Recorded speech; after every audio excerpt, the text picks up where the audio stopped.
మధ్యప్రదేశ్లోని జబల్పూర్లో ఘోర ప్రమాదం చోటు చేసుకుంది. హైవే పైకి ట్రక్ రాంగ్ సైడ్లో రావడంతో ఈ ప్రమాదం చోటు చేసుకుంది. ప్రమాదంలో ఆంధ్రప్రదేశ్కు చెందిన 7 ఘటనా స్థలంలోనే ప్రాణాలు కోల్పోగా మరికొందరు బస్సులో చిక్కుకుపోయారు. సంఘటనా స్థలానికి చేరుకున్న పోలీసులు సహాయక చర్యలు చేపట్టారు. క్షతగాత్రులను సమీపంలోని ప్రభుత్వ ఆసుపత్రికి తరలిస్తున్నారు. ఏపీ బస్సులు ప్రయాగ్రాజ్లో కుంభమేళాకు వెళ్లి తిరిగి వస్తుండగా ఈ ప్రమాదం జరిగింది. అయితే ప్రమాద బాధితులు ఏ జిల్లాకు చెందిన వారనేది తెలియాల్సి ఉంది.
మధ్యప్రదేశ్లోని జబల్పూర్లో ఘోర ప్రమాదం చోటు చేసుకుంది. హైవే పైకి ట్రక్ రాంగ్ సైడ్లో రావడంతో ఈ ప్రమాదం చోటు చేసుకుంది. ప్రమాదంలో ఆంధ్రప్రదేశ్కు చెందిన 7 ఘటనా స్థలంలోనే ప్రాణాలు కోల్పోగా మరికొందరు బస్సులో చిక్కుకుపోయారు. పూర్తి సమాచారం మా కరెస్పాండెంట్ రాజేంద్ర అందిస్తారు. రాజేంద్ర, అసలు ప్రమాదం ఎలా చోటు చేసుకుంది? ప్రస్తుతం గాయపడిన వాళ్ళ పరిస్థితి ఎలా ఉంది?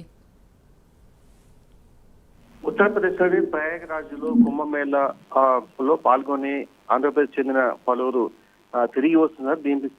ఈ సమయంలోని ఇవాళ మధ్యప్రదేశ్లోని జబల్పూర్ సమీపంలో సివోరా వద్ద ఇవాళ ఉదయం 8:30 ప్రమాదం జరిగింది.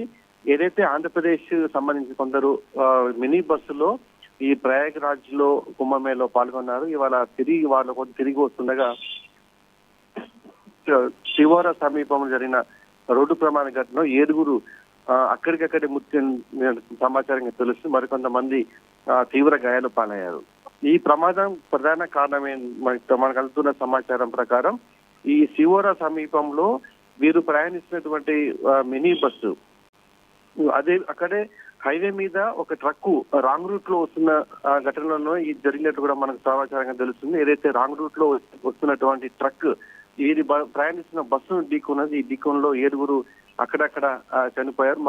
పలువురు తీవ్ర గాయాలు పాలైనట్టు మనకు తెలుస్తుంది. దీన్ని చికిత్స నిమిత్తము సమీప ఆసుపత్రిలో చేర్పించినట్టు కూడా మనకు సమాచారంగా తెలుస్తుంది.